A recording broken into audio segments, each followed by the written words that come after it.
दोस्तों आजकल ना इंडिया में ना इनहेरिटेंस टैक्स का बहुत चर्चा हो रहा है और पप्पू बोलता है मेरा सरकार आएगा तो भाई हम इसे लागू करेंगे और जिनके पास ज़्यादा पैसा उनका पैसा हड़प कर हम गरीबों का मदद करेंगे। और चमचे लोग बहुत ताली बजा के खुश भी हो रहे हैं और बोलते हैं भैया आप तो गरीबी खत्म इंडिया से। तो ये क्या ना चूतिए लोग हैं, कुएं के मेढक हैं। और मैं इसका रियलिटी बताता हूँ इनहेरिटेंस टैक्स का। इससे पहले कि ध्रुव टाटी आपको ऐसा पीछे में पेपर लगा के आपको फैक्ट बताए ऐसा ऐसा हाथ हिला के, मैं रियलिटी क्या है वो बताता हूँ। सही बात है, यूरोप में, यूके में, अमेरिका में बहुत जगह ऐसा इनहेरिटेंस टैक्स है। लेकिन भाई जब ये लागू हुआ था ना उस समय कुछ और था। उस समय समाज कुछ और था, गवर्नमेंट की कंडीशन कुछ और थी, ग्लोबलाइजेशन नहीं हुआ था। तो डोमेस्टिक बिजनेस को ना बाहर के बिजनेस से खतरा नहीं था। तो गवर्नमेंट जो भी पैसा बनाती थी यहीं के लोगों पे खर्च करती थी। इतना इलीगल माइग्रेशन नहीं था।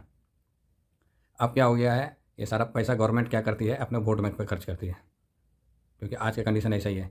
अब यूके का बात कर रहे हैं, यहाँ भी इतने इलीगल लोग रहते हैं और उनके पीछे खर्चा कौन करता है? पार्टी करती है, पॉलिटिकल पार्टी है। तो ये मालूम है मेरा वोट बैंक है, इनको फ्री का घर दो, फ्री का राशन दो और ये हमको वोट करेंगे। तो ये रियलिटी है। अभी ये हालत है ना यूके में कि यहाँ के लोग खुद इसको बंद करवाना चाहते हैं। पॉलिटिकल पार्टी भी बहुत सारी इसको बंद करवाना चाहती है क्योंकि इसने यहाँ का पूरा कल्चर ही ख़त्म कर दिया, फैमिली कल्चर। अब नॉर्मल बात है, बच्चे को मालूम है भाई बाप से कुछ मिलना नहीं है तो भाई 14 साल में वो घर से बाहर चले जाते हैं, अपनी ज़िंदगी जीते हैं। बाप भी प्रॉपर्टी नहीं बनाता है, क्या फ़ायदा इतना करके जब हमको 50% गवर्नमेंट को देना पड़ेगा। तो बाप को भी अपना अकेला पेट पालना है, बीवी अकेली पेट पाल रही है, कोई फैमिली कल्चर नहीं है। ये हाल है। कहने के लिए ये यूरोप है चाहे यूके जो भी है, ये जान के आपको बहुत हैरानी होगी कि यहाँ पे 50% बच्चे यूनिवर्सिटी का मुंह नहीं देख पाते हैं और जाते भी हैं तो कौन सा छोटा मोटा कोर्स करने के लिए, प्लम्बर का, फिटर का, टेक्नीशियन का। क्यों? क्योंकि बाकी कोर्स इतना महंगा है कि अफोर्ड नहीं कर सकते हैं।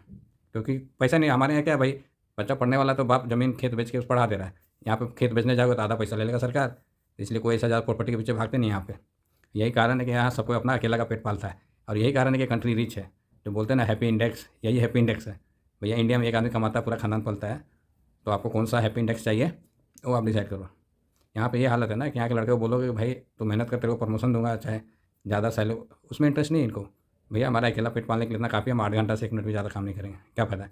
आज के टाइम में ये हालत है ना, यूके के लोगों के पास उतना प्रॉपर्टी नहीं है जितना इंडियन लोग ने यहाँ पे आके खरीद लिया है।